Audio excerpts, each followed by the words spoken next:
Semiconductor के अंदर जो इलेक्ट्रॉन और होल हमारे मोशन करते हैं, जिसकी वजह से वो दो बेसिक प्रोसेस होते हैं। एक तो ड्रिफ्ट होता है चार्ज कैरियर्स का, एक होता है हमारे diffusion of the charge carriers, जिसकी वजह से इलेक्ट्रॉन और होल हमारे मोशन करते हैं सेमीकंडक्टर में।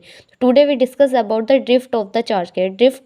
चार्ज कैरियर्स ड्रिफ्ट किसकी वजह से करते हैं? ड्रिफ्ट करते हैं इलेक्ट्रिक फील्ड अप्लाई करने की वजह से, और डिफ्यूज़न करते हैं हमारे जब कंसंट्रेशन हमारे होल के और इलेक्ट्रॉन की डिफरेंस होता है उसकी वजह से। तो हम डिस्कस करेंगे drift of the charge career.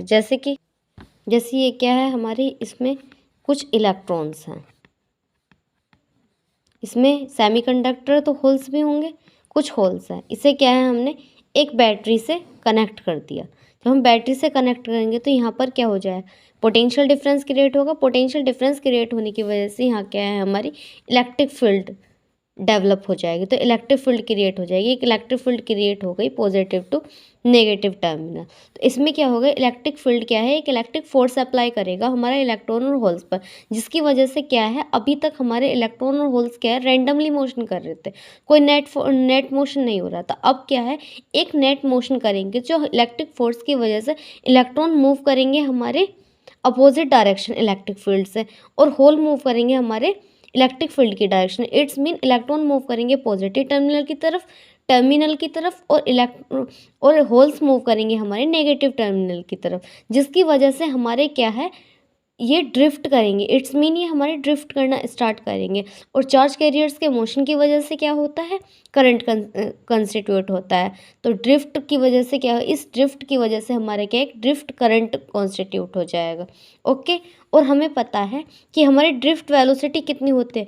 Drift velocity होती है मोबिलिटी, प्रोडक्ट ऑफ मोबिलिटी और इलेक्ट्रिक फील्ड। जब ड्रिफ्ट वेलोसिटी हमारी कितनी होगी, प्रोडक्ट ऑफ इलेक्ट्रिक फील्ड और मोबिलिटी। और हमने पढ़ा था अभी करंट डेंसिटी कितनी होती है, करंट डेंसिटी होती है VDE/NA।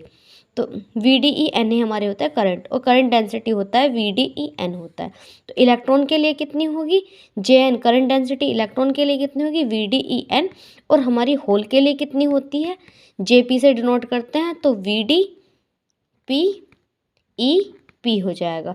और यहाँ अगर VD की वैल्यू रखेंगे तो कितना हो जाएगा, μN/E/N। और अगर होल के लिए लिखते हैं VP की वैल्यू, मतलब होल की ड्रिफ्ट वेलोसिटी लिखेंगे μP/E और चार्ज, और हमारे टोटल नंबर ऑफ होल हो जाएंगे। तो ये किसकी करंट डेंसिटी है, इलेक्ट्रॉन की। ये करंट डेंसिटी किसकी है, हमारी होल्स की। तो इन दोनों का समीशन करेंगे तो टोटल करंट डेंसिटी निकल जाएगी हमारी सेमीकंडक्टर की। अब देख लेते हैं हम नोट्स में इसमें कैसे लिखेंगे। जैसे जैसे कि हम कोई भी जब हम इलेक्ट्रिक फील्ड अप्लाई करेंगे कोई सेमीकंडक्टर में, तो उसके ऊपर क्या है, हमारे एक फोर्स एक्सर्ट हो जाएगी उसके इलेक्ट्रॉन और होल्स के ऊपर, जिसकी वजह से इलेक्ट्रॉन हमारे मूव करेंगे पॉजिटिव टर्मिनल की तरफ, जबकि हमारे होल मूव करेंगे नेगेटिव टर्मिनल की। जैसे अभी हमने फिगर में देखा था, इसमें अभी हमने देखा था इलेक्ट्रॉन मूव करेंगे पॉजिटिव की तरफ, होल मूव करेंगे हमारे नेगेटिव की तरफ। और जो ये प्रोसेस होती है मोशन करने का चार्ज कैरियर्स का, इसे ही हम क्या कहते हैं, drift of the charge carriers. और इसकी वजह से हमारा क्या है, एक वेलोसिटी, होल और इलेक्ट्रॉन एक वेलोसिटी अटेन कर लेते हैं, एक सर्टेन ड्रिफ्ट वेलोसिटी अटेन कर लेते हैं। वो जो होता है हमारा किसका प्रोडक्ट होता है, इलेक्ट्रिक फील्ड का और मोबिलिटी का। और इस मोशन की वजह से, इस मूवमेंट की वजह से, चार्ज कैरियर की वजह से हमारा क्या आता है, एक करंट प्रोड्यूस हो जाता है। जैसे हमने पढ़ा है motion of the charge carriers की वजह से क्या होता है, करंट होता है। तो वो उस करंट को क्या कहेंगे, ड्रिफ्ट की वजह से जो होगा, ड्रिफ्ट वेलोसिटी जो आएगी, drift of the charge career की वजह से जो होगा, वो हमारा ड्रिफ्ट करंट हो जाएगा। और लास्ट हमारे क्या है, करंट डेंसिटी इलेक्ट्रॉन की और करंट डेंसिटी होल की निकालेंगे, और दोनों का समीशन करेंगे तो हमारे क्या हो जाएगा, टोटल करंट डेंसिटी हो जाएगी।